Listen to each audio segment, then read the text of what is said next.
You did it. You applied to grad school, you got in, maybe you received multiple offers, and you chose the one that gave you the best funding package. You feel relieved, you're feeling proud, you're feeling validated. And then you decide, okay, I'm going to plan for what's next. Let me take a look at the housing options. And suddenly the numbers are not adding up. You realize that rent in your campus costs more than half of your stipend. You're looking at more affordable housing options and you realize that the subsidized housing waitlist takes more than a year. Maybe you start looking at the market rate apartments and you realize, oh my goodness, they're asking for first month rent, last month rent, and a deposit. And now you're wondering, can I even really afford to go to grad school? In today's episode, I'm going to walk you through exactly how to avoid this scenario by teaching you some strategies on how to secure more affordable housing for grad school.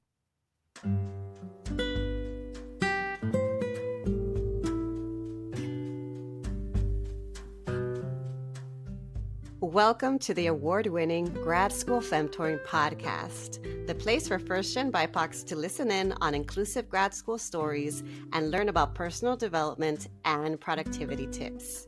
This is Doctora Yvette Martinez-Vu, a certified coach, consultant, and author, and I will be serving as your femtor, providing you with insider knowledge to help you reach your personal and professional goals.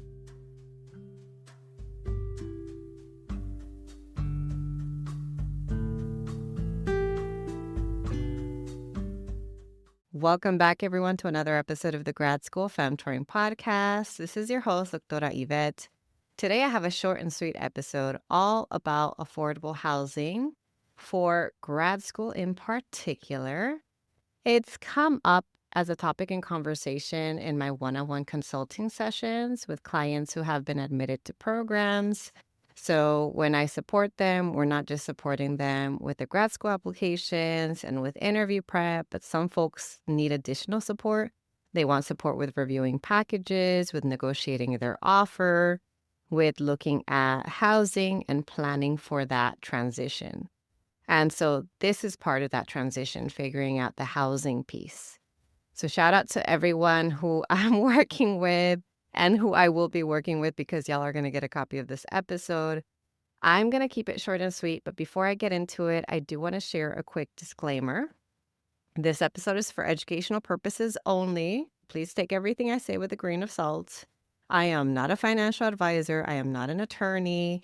I am not someone you hired for professional guidance. So again, use this for information to help you ask stronger questions and to think more strategically about your housing options.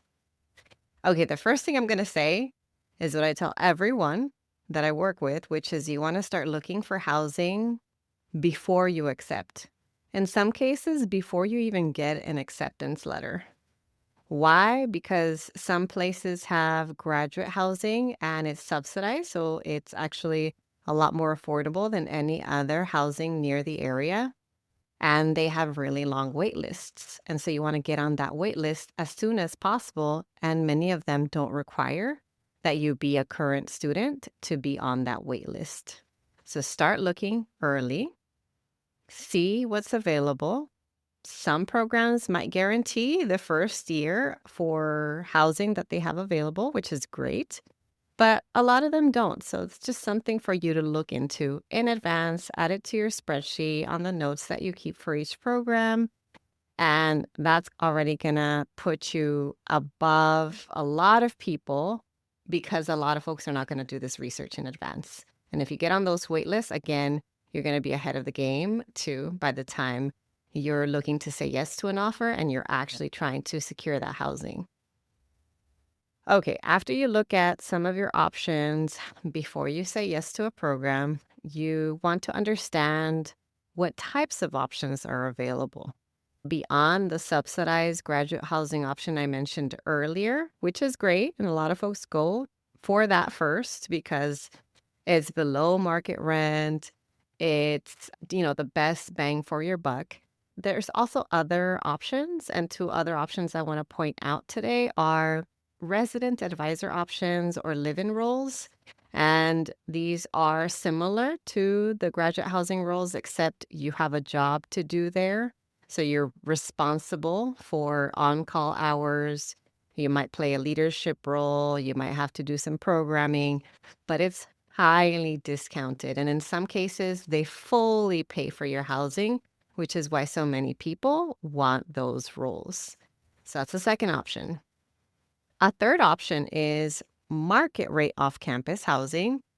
And this is usually what people look at first because they may not know about graduate housing. They may not know about the RA positions. They provide more autonomy. It's the first place that you search when you're Googling the different rental sites. You get to choose your amenities, your location, but it's also more expensive. And one quick tip in terms of how to get more affordable housing that's off campus and that's not affiliated with the university is talk to graduate students, because some of them might need someone to sublet. Some of them might have a friend that they know who's moving out of a place and you can take their lease. Some of them might need a new roommate, etc. So it's good to ask, and also find out if there are any university housing lists, because some locals prefer to rent to graduate students and they will offer you a better deal than anyone else in the community because they know that you are a trusted grad student. So keep that in mind. So the three different housing options I just named are: look at the subsidized graduate housing. That can include family housing too, if you have a family.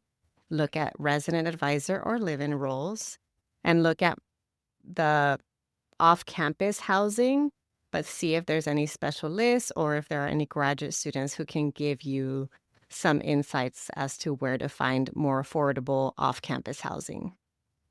The other thing you want to do after you look at your options is compare your options based on the true monthly cost. What do I mean by this? A lot of times you're just judging based on rent alone. You're like, okay, university housing costs this much and off-market housing costs this much, and you call it a day. But in actuality, maybe university housing is covering utilities, or maybe they're covering certain things, amenities, etc. You want to count that as part of your true cost. And if you're getting a rental that's off campus, what if they don't include a lot of the utilities? They probably don't. Then you want to consider that. What is the cost of that? What is the cost of internet? What is the cost of parking? Do you have to get renter's insurance? What's the cost of commuting? Are you going to have to take a shuttle or a bus or pay for a car and pay for gas? These are all part of your true monthly cost. So keep that in mind as you run your numbers and as you compare your options. I also want to say a little bit more about the commuting option, because I don't think that enough people pay attention to this until it's really late. Some universities are known to be commuter schools, others aren't. The ones that are known to be commuter schools, they may have more resources for commuters. They may have shuttles, they may have just like different options to make that commute less terrible for you. But it is also something that's going to cost you. Is it going to cost you 10 hours per week to go back and forth? Is it going to cost you transportation fees? Is it going to cost you emotional and physical fatigue? And so you want to take a look at that and see if you're willing to commute and to take on that additional expense of the time and energy, etc. And that can help you to make a decision about whether or not to attend that school. If you do decide to commute, again, take a look at what the options are. Are there affordable shuttles? Are there buses? Can you afford to commute there with a car? I also mentioned earlier that, there are resident advisor roles. And right now, I want to share a couple of other strategies that come to mind for things to consider as you're looking at your options. One is join any student groups online, because those student groups will have information about housing. People know, and they're more than willing to help you. Ask department staff, because they may have housing lists available, or they can refer you to the right housing resources. Check for different university-affiliated rental listings. That's what I mentioned earlier. See if there's a housing office that you can contact, and see if they partner with local landlords, again, to get more affordable housing. Are there graduate-only housing options there? Is there family housing, if that's something you're looking at? Do they have housing co-ops? Is there a sublet available that you can take on while you're looking for something more long-term? These are all different things to consider. And then before you actually sign on the dotted line, if you're looking at an agreement, make sure you understand your lease length. Is it for a year? Is it month to month? Month to month can be a little bit more risky because you could get kicked out at any time. And I've seen that happen, and it's not fun. What is their subletting policy like? Do they have annual rental increases? And if so, what can you expect for that? Do they have any early termination terms? What is maintenance like? How do you submit a maintenance request? How responsive are they? How safe is the area? Do they have quiet hours? Do they have any access to study spaces or lounges? I say all of this because housing is where you live, and it's going to impact your ability to do well in school. It'll impact your sleep, your focus, your safety, your ability to finish your program. So take a look at all those details because they matter. The last thing I want to say before I wrap things up is that besides looking at the fine print in contracts, make sure that you're talking to people about the housing landscape on that campus, on that university campus. Ask them, where do most grad students live? What neighborhoods are most feasible, or are more grad student friendly, or are more affordable?